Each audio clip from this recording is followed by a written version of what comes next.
coûte que En coûte. fait, on ne peut pas dire que c'est presque la faute à une sorte d'enchaînement de Mmh. circonstances. Il y a eu des mécanismes qui auraient pu être activés en amont pendant ces 10 jours dont vous parlez.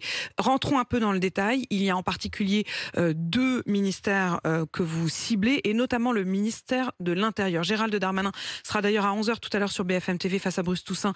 Si vous l'aviez face à lui, qu'est-ce que vous lui diriez? Oh bah, je lui poserai beaucoup de questions, ce que j'ai Allez-y. fait, hein, ce que j'ai fait. Moi, j'ai adressé un courrier aux 2 ministères concernés le 25 mars parce que j'estime que, avant de déposer plainte, il faut pouvoir s'expliquer.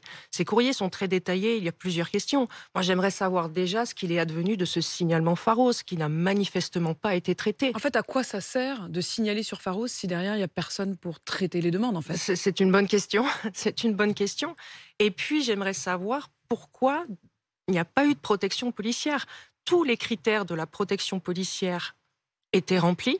Il y a une note de renseignement qui est établie par les services le 12 octobre, qui est transmise à la DGSI, qui est transmise au service du ministère de Donc l'Intérieur. quelques jours avant la Qu'est-ce mort qu'il de est Samuel advenu de Paty, cette hein. note? Ouais. Et Qu'est-ce on qu'elle avait disait, cette largement le note? temps de réagir. Qu'est-ce qu'elle disait, cette note? Alors, cette note, et c'est là aussi un problème que je pointe dans la plainte, cette note, elle offre une version de la réalité qui est un peu déformée. C'est-à-dire qu'elle axe la problématique sur le problème de discrimination des élèves et pas tant sur le problème du blasphème et de la sécurité.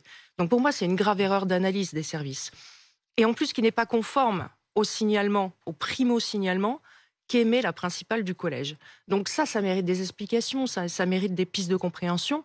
Et puis, derrière, même avec cette analyse faussée, on a quand même des agents de la DGSI qui sont acculturés au risque sécuritaire, qui sont spécialistes du risque terroriste.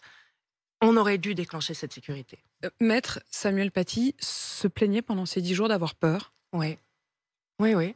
Le dimanche, donc le dimanche 11 octobre, il écrit à la communauté du collège, à la communauté professorale, qu'il est menacé par des islamistes locaux, que lui et le collège sont menacés. Il était très clairvoyant sur la situation, Samuel Paty.